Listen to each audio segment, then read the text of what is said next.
महिला आणि बालकांवर होणारे अत्याचार समाजासाठी अत्यंत चिंताजनक बाब असल्याचं सांगत अशा घटना टाळण्यासाठी कायद्यांची कठोर आणि जलद अंमलबजावणी व्हायला हवी असं पंतप्रधान नरेंद्र मोदी यांनी म्हटलंय। पंतप्रधानांच्या हस्ते आज नवी दिल्लीत भारत मंडपम इथे जिल्हास्तरीय न्यायपालिका विषयक 2 दिवसांच्या राष्ट्रीय परिषदेचं उद्घाटन झालं। त्यावेळी ते बोलत होते। अशा खटल्यांमध्ये जेवढ्या लवकर निकाल लागतील तेवढी महिलांना आपल्या सुरक्षिततेची शाश्वती अधिक वाटेल ही भावनाही लक्षात घ्यावी असं पंतप्रधान म्हणाले।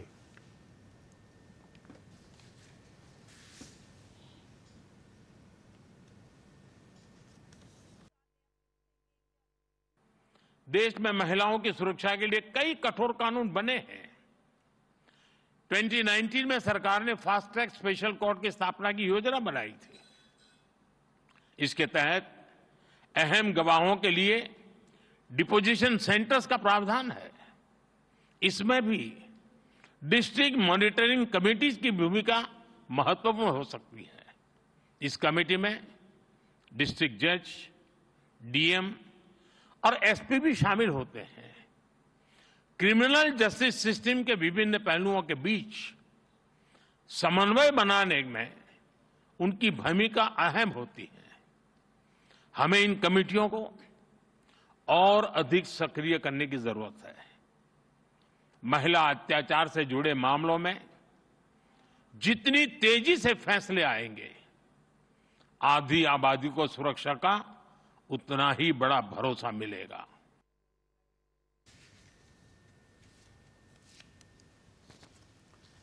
सर्वोच्च न्यायालयाची 75 वर्ष लोकशाहीची जननी म्हणून भारताची प्रतिष्ठा वाढवणारी ठरली असंही मोदी यांनी सांगितलं। हा केवळ एका संस्थेचा प्रवास नाही, तर हा भारतीय राज्यघटनेचा आणि त्यातील संवैधानिक मूल्यांचा प्रवास आहे। हा भारताचा लोकशाही राष्ट्र म्हणून अधिक परिपक्व होण्याचा प्रवास आहे असंही पंतप्रधानांनी यावेळी स्पष्ट केलं।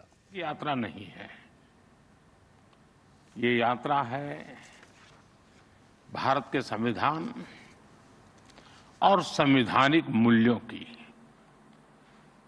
ये यात्रा है एक लोकतंत्र के रूप में भारत के और परिपक्व होने की।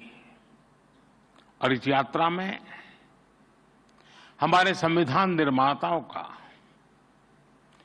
न्यायपालिका के अनेकों मनीषियों तक का योगदान बहुत महत्वपूर्ण रहा है।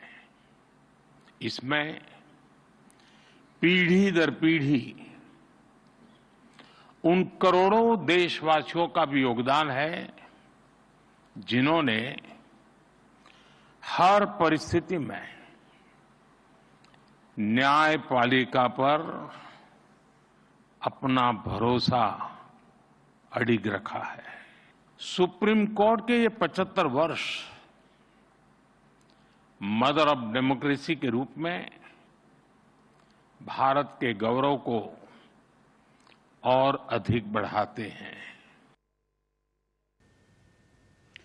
जिल्हा न्यायपालिका ही न्याय व्यवस्थेची पहिली पायरी असून सर्वसामान्य लोक न्याय मिळवण्यासाठी सर्वात आधी या संस्थेचा दरवाजा ठोठावतात असं सांगून पंतप्रधानांनी या व्यवस्थेचं महत्त्व अधोरेखित केलं।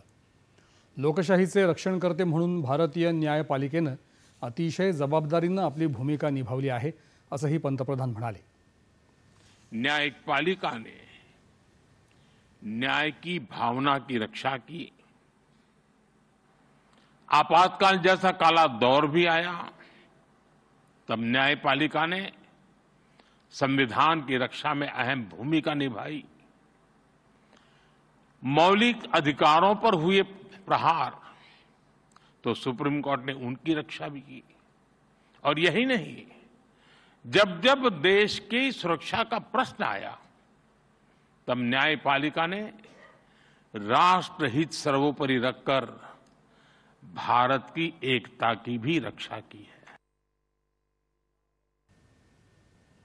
जिल्हा न्यायालय ही आपल्या न्यायपालिकेचे आरसे आहेत असं केंद्रीय कायदा मंत्री अर्जुन राम मेघवाल यांनी या परिषदेत सांगितलं। सरन्यायाधीश धनंजय चंद्रचूड यांनी देखील आपले विचार या परिषदेत व्यक्त केले।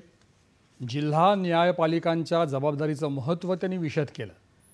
कायद्याच्या राज्यात जिल्हा न्यायालयांचं महत्त्वाचं स्थान आहे असं ते म्हणाले। जिल्हा न्यायालय न्यायव्यवस्थेचा कणा आहेत असं सरन्यायाधीशांनी आपल्या भाषणात सांगितलं.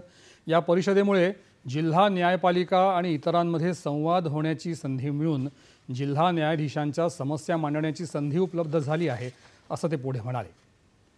सर्वोच्च न्यायालयाच्या स्थापनेला 75 वर्ष झाल्याच्या निमित्तानं एक विशेष टपाल तिकीट आणि नाण्याचं प्रकाशनही पंतप्रधानांच्या हस्ते यावेळी झालं. यावेळी सरन्यायाधीशांनी या विशेष कार्यक्रमात सहभागी झाल्याबद्दल त्यांना स्मृतिचिन्ह देऊन सन्मानित केलं. सर्वोच्च न्यायालयानं आयोजित केलेल्या या परिषदेत जिल्हास्तरीय न्यायपालिकेसमोरच्या अडचणींवर चर्चा करण्यासाठी 5 सत्रं होणार आहेत.